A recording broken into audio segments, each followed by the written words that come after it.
Jay, we've seen Disney attempt the live action adaptation of animated classics multiple times within the past decade to a variety of successes. Early on, a lot of them made massive money. Recently, we've had a significant amount of failures, massive flops like Snow White and Little Mermaid, and you can go on and on. Certainly, Lilo and Stitch succeeding at the box office, even though some people had a way with maybe they ended that movie in comparison to the original one. But Universal is sticking their toe in this as well. Universal and DreamWorks, How to Train Your Dragon live action adaptation hits theaters in a few days. And everything we've heard so far, from after CinemaCon to, the reviews leading up to the release of this thing, they've all said essentially the same thing. The people that are negative about it and the people that are positive about it, they're all saying the same thing. That it's essentially just the animation brought into live action in terms of the story beat, in terms of the way the dragons are designed, in terms of the music, everything. Frame by frame. Essentially, yes. So the people that are negative about it, it's got like 85% on Rotten Tomatoes, but the negative reviews have been, it really stuck too much to the source material. And the positive reviews have been like, I love that this stuck to the source material. And I do think it's going to be pretty successful, especially if that's the way it is, if those reviews are accurate. However, there's one specific thing that from the announcement of the casting and the first shots we had from behind the scenes wasn't exactly like the movie itself, at least the animation. And that was the actress, Nico Parker, who's playing Astrid. Obviously, Astrid, blonde hair, blue-eyed.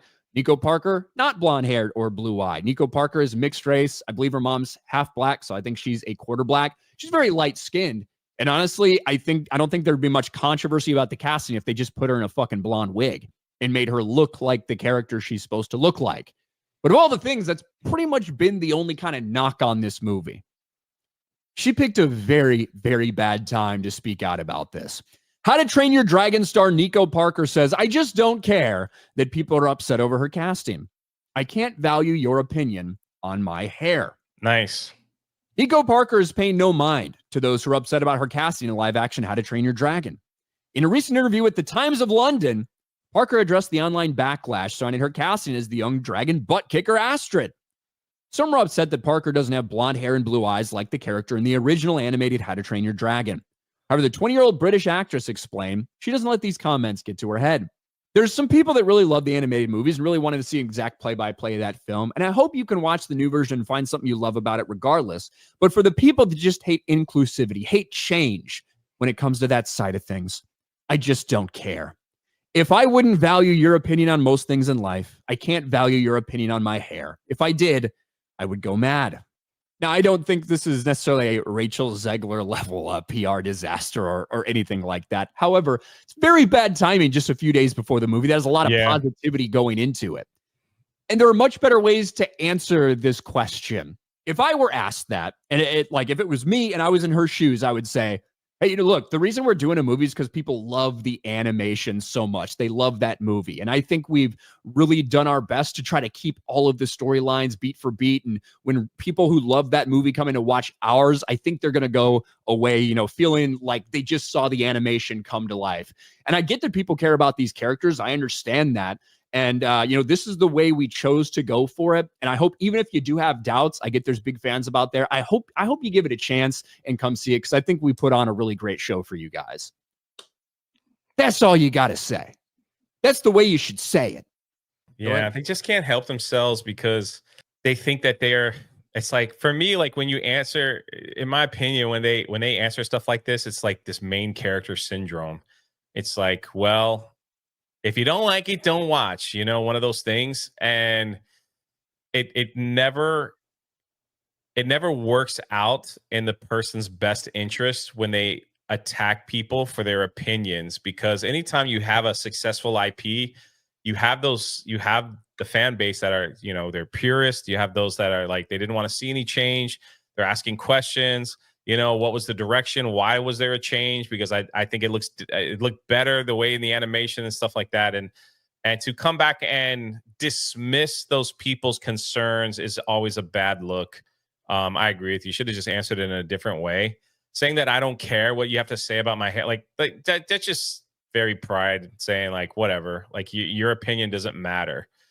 Yeah. No matter what IP there is when it becomes popular, there's passionate fans that care about every little detail, the little things like that. And if you take the time to understand why certain people are passionate about an IP and a character that you're portraying, then you will have a better answers than this. I just don't care.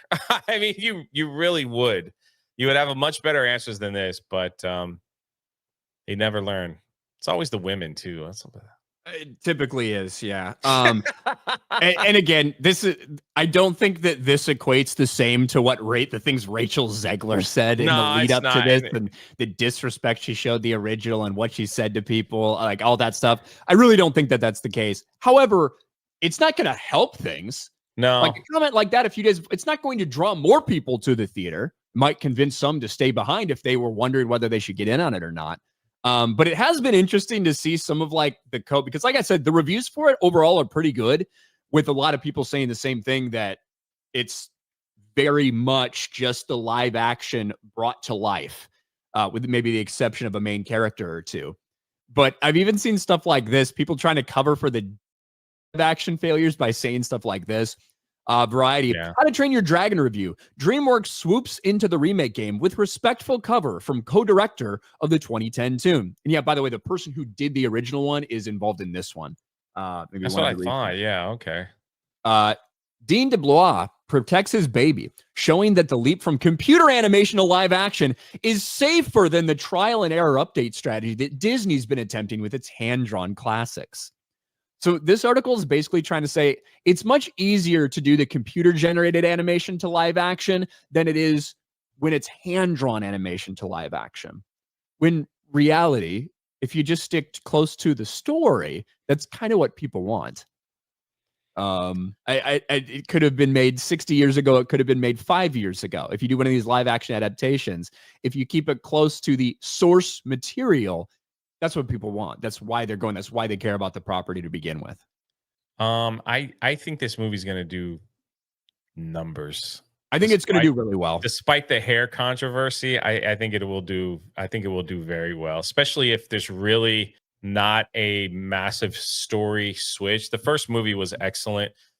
I didn't see it in theaters. I saw it after visiting Epic Universe, because I was like, I never really saw the films, and I really enjoyed the Isle of Berk and Epic Universe, the theming, the music, even the show. I thought the show was pretty awesome. So like, I watched the first two when I got home. I haven't seen the third one yet. Third one's not as good. It's okay. The first two are fantastic, like legit fantastic stories. And Yeah, I think it's good. skyrocket. I've been saying since the trailer came out and we saw that they kept the same style for Animation of the Dragons, that I think it's going to do really big things. Now I'm not saying it's like $1 billion movie or whatever, but I think it's going to make a lot of money. I agree. When does this come out? Today, Thursday. this week, right? Thursday. Yeah, Thursday. Dun, dun, dun, dun, dun. That's right. That's right.